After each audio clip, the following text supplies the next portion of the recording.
Aurelian 9 was burning.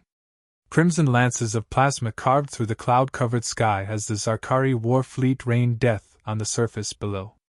Cities once bustling with trade and diplomacy crumbled into molten slag. The air shimmered with heat, radio towers crackled, and orbital defense platforms fell silent one by one. A Terran diplomat's final transmission bled through open channels, static, then a child's scream, then nothing. Warlord Threxon Crow watched it all from his command deck, claws folded behind his back, eyes narrowed with cold amusement. "So this is the great human race?" he said, fanged grin stretching across his face. "One colony. One whimper. No retaliation. No fleet." He turned to his adjutant. "Transmit my message."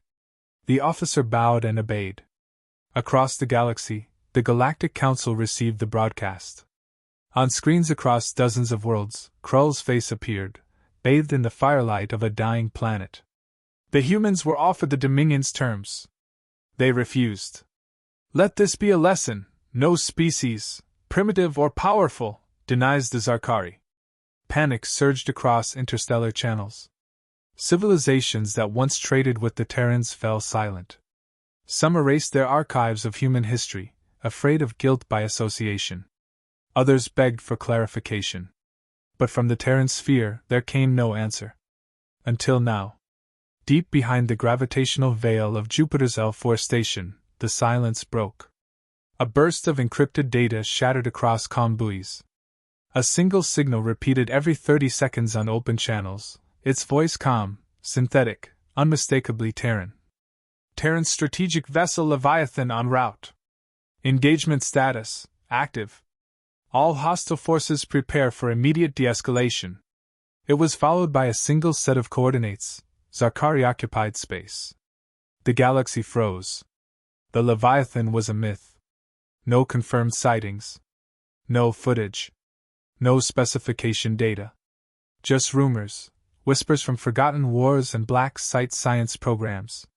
An entire warship built not for deterrence, but to end wars by simply appearing. Now it had been deployed. Commander Isla Renner stood at the helm. The bridge of the Leviathan was as quiet as a cathedral. Instruments glowed softly in indigo and crimson hues, casting reflections across the glassy floor. Around her, crew members sat rigid, watching systems run calculations that hadn't been needed in over a century. She wore no medals, no ornate uniform, just matte black armor threaded with neuro-relay mesh. Her short-cut hair framed a face of pale focus. "Status report," she said. AI Artos responded instantly. "Hyperlane entry initiated. ETA to Zarkari Sector 7, 17 hours. External systems nominal. Command priority Alpha maintained." Isla nodded once. "Seal all diplomatic channels. No broadcasts. No debates. This isn't a conversation." She turned to the operations officer. "Begin War Protocol Genesis 1. He hesitated, just a blink of human instinct. "Ma'am, that protocol's never been authorized." "It is now." As the Leviathan punched into hyperspace, space bent and howled around it. To the outside galaxy, the ship didn't just disappear, it tore through dimensions with no known drive signature, no wake, no trace. The council scrambled. From the Trenari to the Vlask, representatives gathered in emergency session. "They're sending one ship?" spat High Lord Vren of the Vlask. "A bluff," said another. "They want to provoke a diplomatic reaction."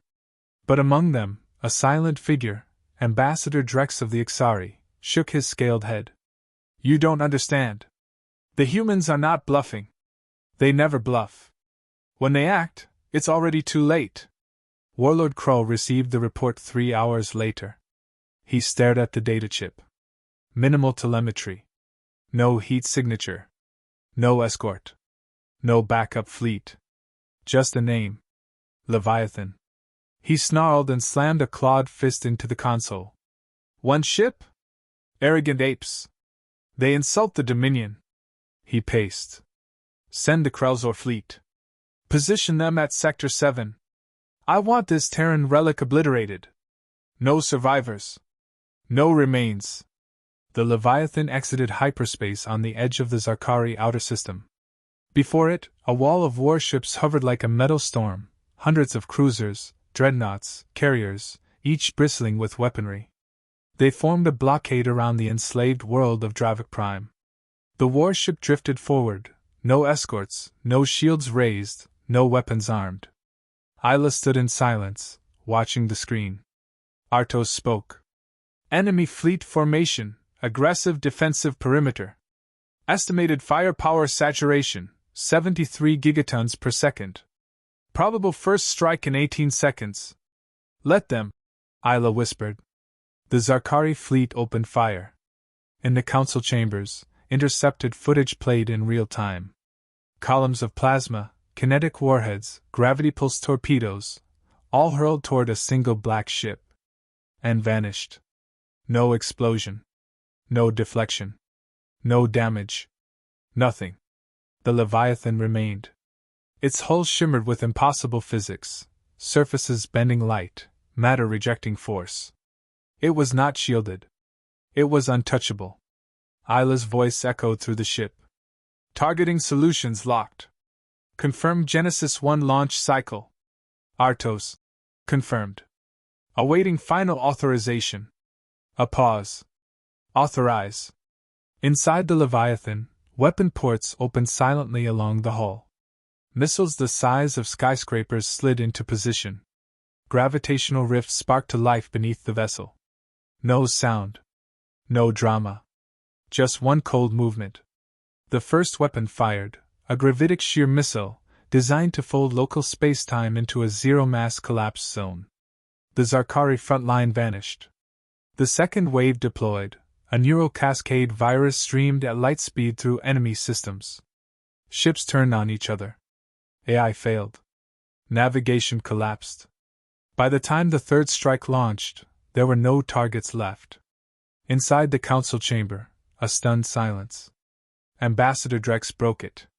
The humans were never primitive. They were patient. Krull stared at the reports as his fleet dissolved.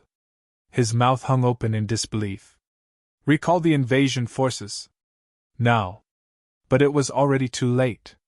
On the bridge of the Leviathan, Isla watched as debris floated in the dark. She gave no smile. No celebration. Send a message, she said. Artos. To whom? Everyone. The transmission was short.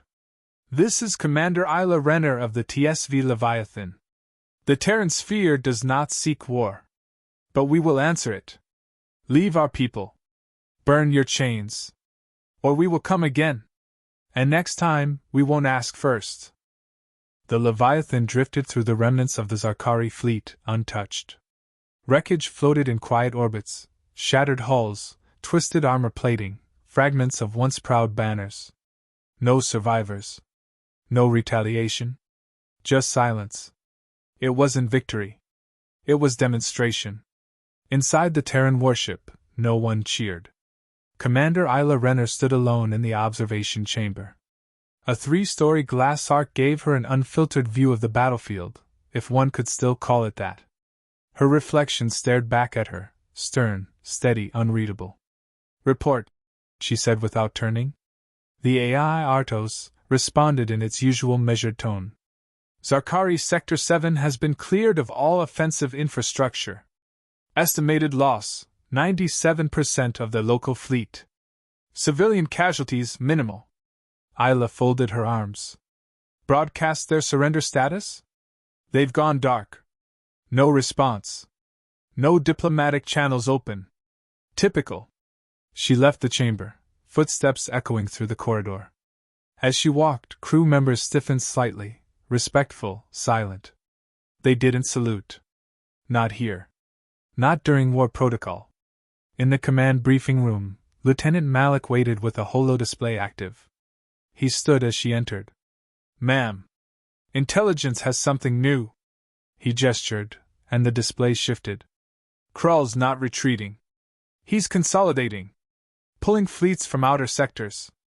Looks like he's preparing for a counterstrike. Isla narrowed her eyes. He should be licking wounds. Not stockpiling. He thinks we're bluffing again, Malik said, disgust in his voice. He won't for long. Later, Isla returned to her quarters. The walls were plain metal, undecorated. A small terminal blinked with unread messages, council inquiries, analyst reports, predictions of galactic panic. She ignored them. Instead, she sat at the central console and pulled up a private file. A video. It played automatically. A younger Isla stood in a black uniform, blood streaked across her face. Explosions rocked the background. She held the hand of a wounded girl, barely alive, coughing smoke, crying softly. Please, Isla whispered in the video. Someone answer. We're dying here. The recording ended. She stared at the blank screen. That was 20 years ago. The AI rebellion on Mars. The world hadn't cared then. Earth had been alone. Forgotten. She remembered every second of it. I said never again, she whispered. In the main control room, Artos activated a new protocol, Psychological Impact Analytics. Across the galaxy, millions of alien broadcasts now featured Terran footage. The destruction of the Zarkari fleet. The impossible defense of the Leviathan. And Isla's warning. Some species declared neutrality within hours. Others offered quiet support. A few retracted long-standing treaties with the Dominion. But many were afraid. Afraid of a power that didn't brag. That didn't negotiate. That didn't hesitate. And that, most dangerously, didn't lose. Krull watched the footage on loop. His war council sat in silence, avoiding his eyes. He bared his fangs. One ship. One captain. And they humiliated us. An aide tried to speak. Krull turned, and the reptilian officer flinched under his gaze. We didn't expect that level of power. Their technology. Do not speak of their technology, Krull roared. Power is not granted. It is taken. He strode toward the display. I want that ship dissected. I want Isla Renner in chains. I want her species to kneel. No one replied. He turned to his generals. Reroute all fleets to Dravik Prime. Prepare orbital deployment.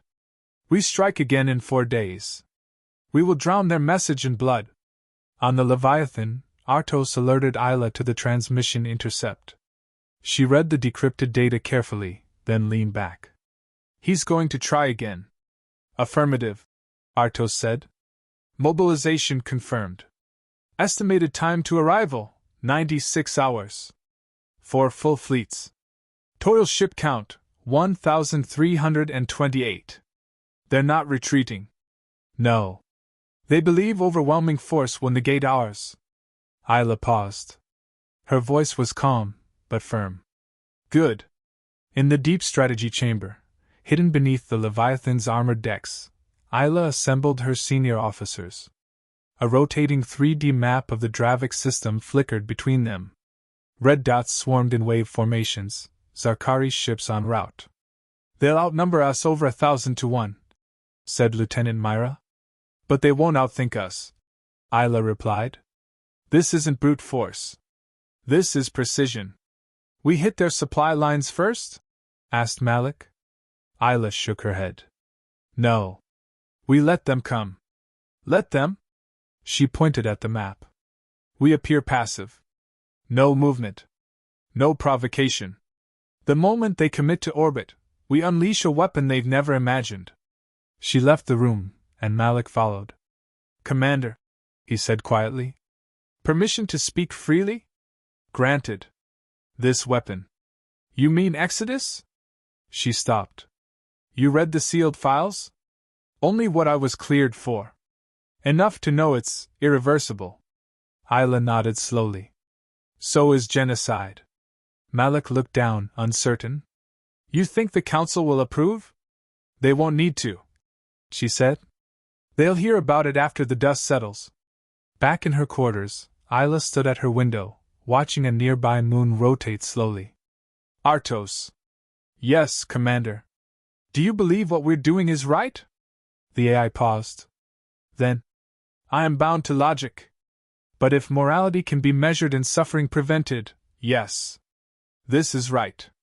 She nodded once. Initiate Exodus failsafe. Preparation only. Understood. The Leviathan powered down its visible systems. No weapons active. No shields raised. Just one ship drifting above a liberated world. To the galaxy, it looked vulnerable. To the Zarkari, it looked like an invitation. To Isla, it was bait. She folded her arms and whispered to herself. Let him come! Let him bring everything! Space twisted as the Zarkari Fourth Armada entered the Dravik Prime system. Wave after wave of warships emerged from hyperspace lanes, cruisers, carriers, rift cutters, dreadnoughts. Over 1,000 vessels spread out in tactical formations, eclipsing starlight. They surrounded the planet in a layered net, weapons hot, orders simple: eradicate the Leviathan. At the center of the command ship Volzareth, Warlord Krull stood before a vast hollow projection of the enemy. It hadn't moved. The Leviathan drifted in low orbit, cold and unshielded, as if unaware of its impending doom. They think their trick will work again? Krull hissed. They think we'll strike first? Not this time.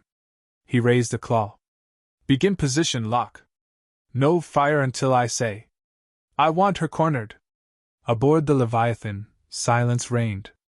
No alarms. No chatter. Just the quiet hum of containment fields, and the slow rhythm of life inside the ship's armored heart. Commander Isla Renner stood over the central holodable, watching red blips bloom across the grid.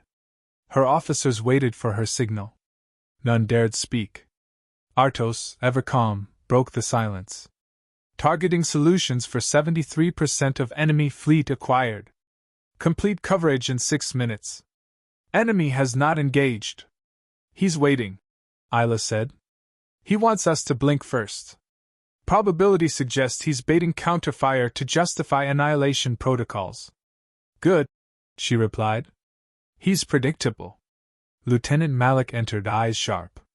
They're in position. All ships locked on us, tight formations. Shields up, weapons hot. Isla didn't look at him. Damage estimations? We wouldn't survive the first 5 seconds if we let them hit. We're not letting them. She turned toward the room. Activate Operation Harrow. No one flinched. They just moved. The Leviathan's outer hull began to shift, metal plates separating in seamless silence, revealing deep internal weapon vaults. Hundreds of microsatellite drones launched in all directions, scattering into invisible patterns. They weren't weapons. They were mirrors. Projecting thousands of false signals, they turned the space around the ship into a maze of phantom echoes and ghost targets. Inside the Dominion fleet, targeting systems began to glitch. Ship signatures duplicated, vanished, reappeared in impossible places. Krull's officers scrambled. We're losing visual. Systems can't lock. Jamming? No, it's refraction. We're seeing reflections of false telemetry. We don't know which signal is real. Krull slammed his fist on the console. Fire anyway. At once, the Dominion opened fire. Plasma storms tore across space. Shockwaves rippled in layered spheres. The sky above Dravik Prime glowed white-hot as the Zarkari unleashed everything: torpedoes, gravitic cutters, matterlances. None of it hit the Leviathan. The real ship had moved. From a blind spot Krull hadn't accounted for, a micro-sliver behind the system's moon, the Leviathan emerged at full velocity, slipping through its own distortion veil. Now, Isla ordered. The first strike came from beneath the dreadnought's hull, a core-piercing kinetic rod, fired at near light speed. It speared through 2 Dominion carriers before either detected its trajectory. The second wave followed instantly, ion disruptors targeting command arrays, engines, and NAV-SATs. Ship after ship fell into disarray. One lost control and spun into a neighboring frigate. Another exploded as its reactor imploded under electromagnetic stress. 5 enemy flagships disabled, Artos reported. 17 more cascading failures. Continue fire, Isla said. Don't kill what we don't have to. Inside the Dominion flagship, Krull's rage turned to disbelief. How did they flank us? There was no entry vector. His voice cut short as a nearby screen showed one of his destroyers splitting in two, silent flames blooming in vacuum. Titan ranks! Reacquire the Leviathan! Find that ship! But they couldn't. The Leviathan was everywhere and nowhere. From inside the ship's control deck, Isla coordinated each strike with clinical precision. Use coordinated disruption patterns. Phase the ray of fire at 6-second delay. Force them to bunch, then collapse the center. Her officers obeyed without hesitation. Deploy archers 1 through 9, she added. Let's pull the teeth out of their back line. Small, autonomous gunships started from Leviathan's bays. They didn't fire, they embedded. Attached to engines, communication arrays, shield generators. Then they detonated in synchronized silence, leaving vast swaths of the fleet blind and vulnerable. In 20 minutes, the Zarkari lost 40% of their deployed ships. The rest scrambled. Some turned and fled, smashing into friendly vessels in their panic. Others floated dead, systems fried, weapons melted in place. Still, Krull didn't retreat. He activated his final measure, the Dreadcore, an experimental gravity singularity warhead, forbidden by Council law, mounted beneath his flagship. We die, they die with us, he growled. The weapon powered up. Artos detected it first. Singularity charge detected. 1 minute to detonation. Isla's expression didn't change. Lock that signature. Fire Helix 2. The weapon launched, spiraling like a slow bullet across space. It wasn't a missile. It was a virus, encoded in pure magnetogravitic pulse, designed to shatter containment fields. It struck the Dreadcore just before charge stability. The device imploded. Not into a black hole, but into a dimensional inversion, folding its own mass until it vanished. So did the Vulzareth. Krull never got to scream. Then silence. The surviving Dominion ships floated broken, scattered like leaves in a cosmic wind. No command structure. No communication. Alia finally spoke. End operation. Cease fire. Her crew exhaled as if breathing for the first time in an hour. Transmit a message, she said. Artos waited. To whom? It asked. She stepped forward, voice low. To everyone who's watching. The message was short. Clear. Measured. Humanity does not wage war lightly. But we end them completely. Let this be known, our silence was never weakness. Our peace was never fear. We will not be provoked again. Galactic channels exploded. Alien worlds watched the replay in disbelief. The Leviathan had not just survived, it had dismantled a war fleet in under an hour. And left survivors to tell the tale. The Zarkari's invincibility was shattered. Their fleets fractured. Their vassals began defecting. One warship had changed the course of galactic power. Back on the bridge, Isla sat in silence. Her officers stared ahead, too stunned to speak. Artos's voice came quietly. What are your orders, Commander? She looked out at the wreckage. Hold orbit. Recover escape pods. Broadcast coordinates for aid. And after that? She closed her eyes for a brief second. We make them rebuild what they tried to destroy. The galaxy held its breath. Footage of the Leviathan's victory flooded every open network. News relays on 100 worlds replayed the moment Krull's flagship vanished into quantum collapse. It wasn't just a defeat, it was a reckoning. Worlds once under the Zarkari boot began broadcasting their defiance. Slave minds went dark. Puppet governments resigned. Refugee fleets formed and fled to Terran space, seeking protection from the only force that had ever brought the Dominion to its knees. And still, Commander Isla Renner said nothing. For 2 days, the Leviathan remained silent over Dravik Prime, recovering prisoners of war, transmitting food and water drops, tending wounds that weren't human. Its weapons remained dormant. Its presence, louder than a declaration of war. Within the Galactic Council, caves boiled behind closed walls. The central chamber on Varelia Prime was packed, Envoys from over 100 species sat in tiered seats around the shimmering dais. Translation nodes blinked constantly. The atmosphere vibrated with uncertainty. Ambassador Drex of the Ixari stood first. The humans made their statement. They were provoked. The response was disproportionate, yes, but decisive. The Dominion has no fleet left in 3 sectors. He paused, clicking his mandibles. What we now face is a question of future alignment, not condemnation. Others disagreed. They attacked without council sanction, barked High Lord Vren of the Vlask. They used illegal technology, dimensional inversion warheads. That ship is a planet killer. And yet they only killed combatants, Drex replied. No orbital strikes.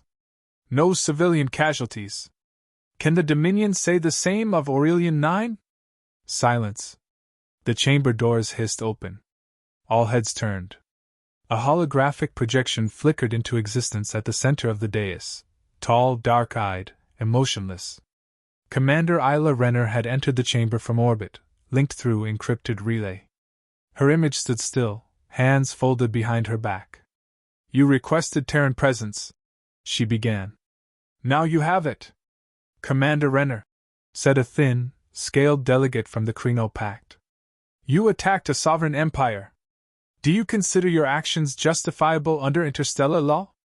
No, Isla answered flatly. I consider them necessary. The chamber murmured. You've destabilized entire sectors, another voice said. Species are fleeing to your borders.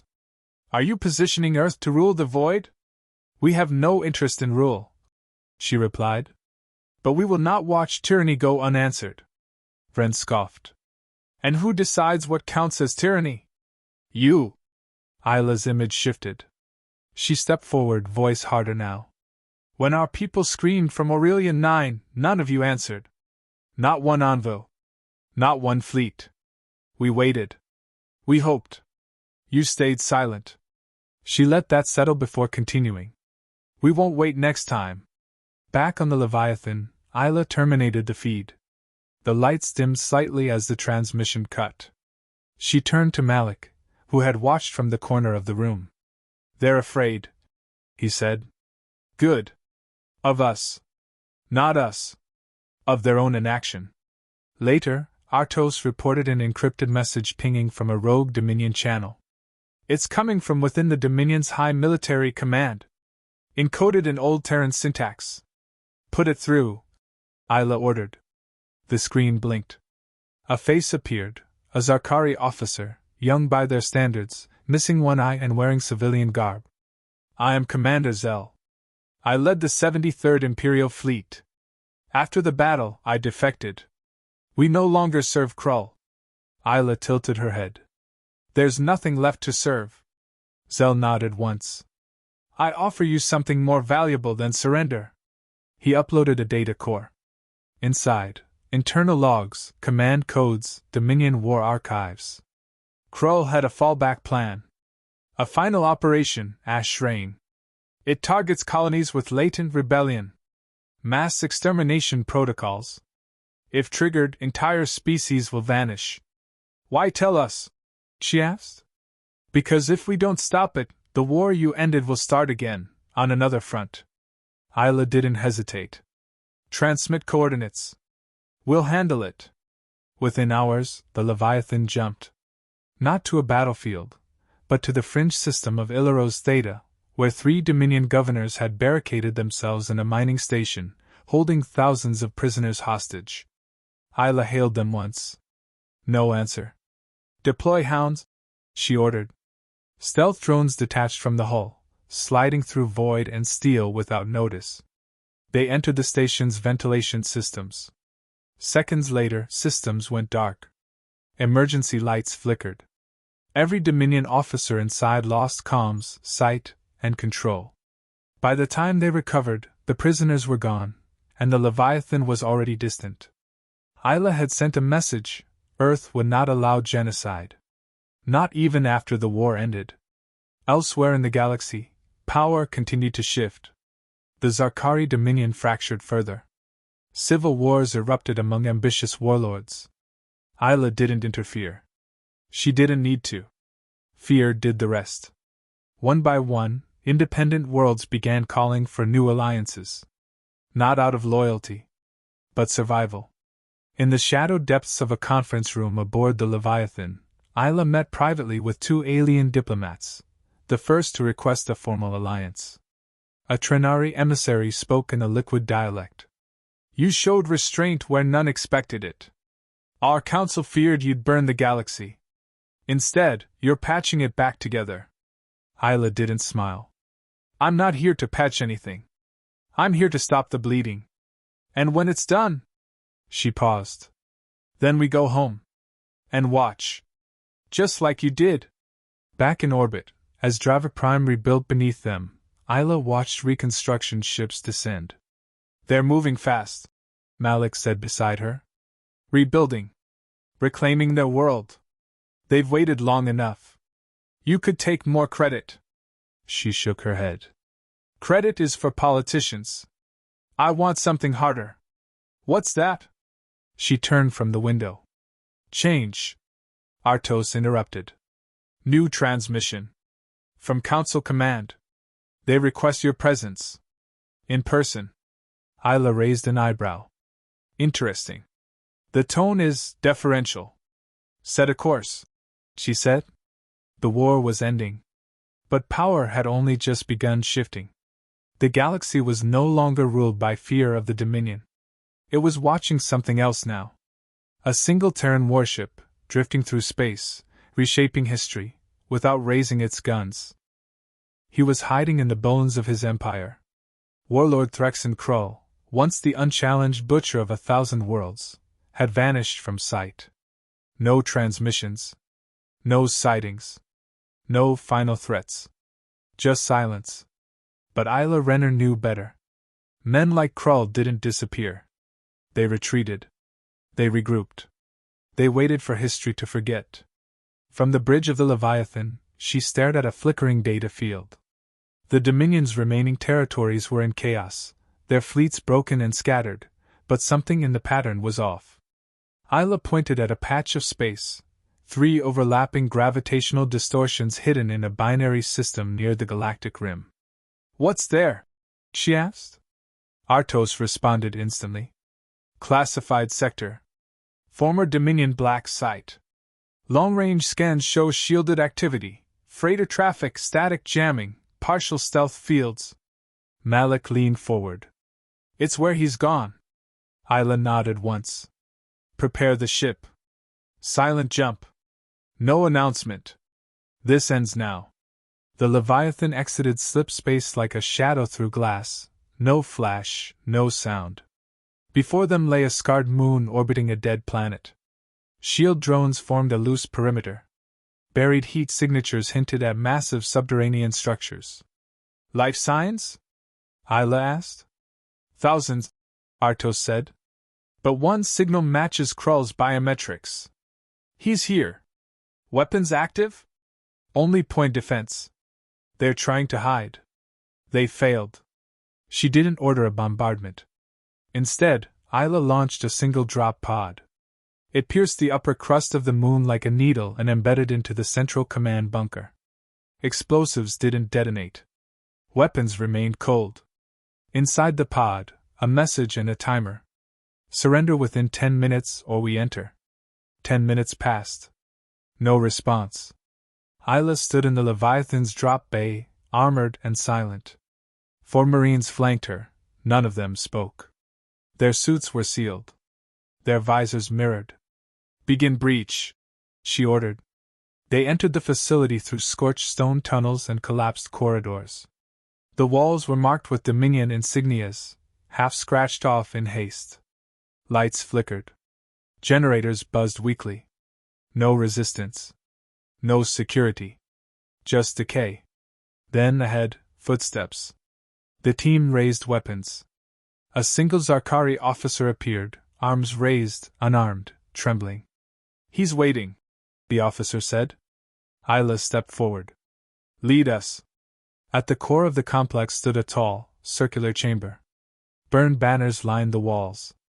In the center, seated beneath a flickering command screen, was Krull. No guards. No throne. Just him. Older. Thinner. Scarred. He looked up as they entered and smiled faintly. "So this is how it ends," he said. "Stan," Isla ordered. He didn't. "I remember your face," Krull said. "Aurelian 9. You were on the diplomatic screen before we bombarded it. You begged." She didn't react. "And now you've returned with a god ship to finish the story." Isla stepped closer. "This was never about revenge." "No," he said, rising at last. "It was about fear. Yours." He limped toward her, dragging his leg. His voice turned bitter. "You feared what we represented. Strength. Order. Control. You saw what we were and realized you could never match it." Isla didn't flinch. "We didn't match it. We erased it." Krull stopped inches from her. "You think they'll thank you? These cowards in their shining halls? They'll fear you now, the same way they feared me." She met his gaze, flat and unwavering. "The difference is, we don't need them to." She turned to the Marines. "Take him."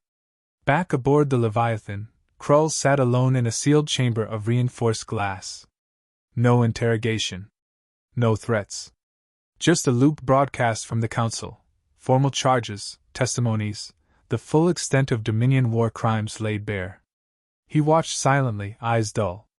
The galaxy reacted in waves. Krull's capture spread like wildfire. On former slave worlds, fireworks lit alien skies. Crowds chanted Isla's name, not in celebration, but in relief. Justice had arrived. Not abstract. Not theoretical. Real. In orbit above the Council world, Isla waited for permission to descend. When the signal came, she stepped onto the surface alone. The Council had summoned her not for judgment, but for acknowledgement. The dais was smaller this time. The chamber quieter. Ambassador Drex stood first. "We debated many words. Liberator. Arbiter. Commander." He turned to her. "But none fit. You were the wall that finally didn't fall." Isla spoke only once. "Don't thank me. Just remember this." She looked out over the gathered species. "We came alone. And we ended a reign. Not with an empire. But with a decision. If tyranny rises again, know this, we are watching. And this time, you won't get a warning." Later, Malik found her standing in the Leviathan's hangar, watching supply crates being loaded. "It's over," he said. "Not yet," she replied. "Krull's gone. The Dominion's dead. But the memory of it isn't." He stood beside her. "So, what now?" She looked at the stars. "We go home. We rebuild. And we make sure the next commander who stands here never needs to fire a single shot." As the Leviathan turned toward Earth, the galaxy shifted behind it, worlds realigned, powers recalibrated, and a long-silenced species reclaimed its place. Not as conquerors, but as a final warning.